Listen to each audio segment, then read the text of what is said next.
I'm Russ Brown, owner, along with my wife Dina, of R-Bar-B Saddle Tack and Trailer, and I'd like to introduce Cal Noyan. Cal's going to be doing a clinic, and let him talk a little bit about what he's going to be doing.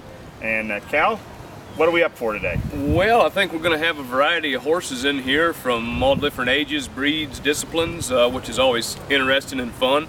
And virtually what we're going to do is we're going to help them where they need help and stay out of their way where they don't. I like to try to keep things simple and try to help the horse where they need the help. So we're going to work with some of the horses and find out where they may need help.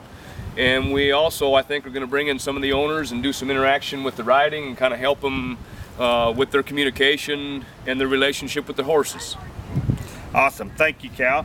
And for you, those of you that haven't met Cal, you need to come out and see us at R-Bar-B Saddle Tack and Trailer. And Cal and I have kind of formed a newfound partnership.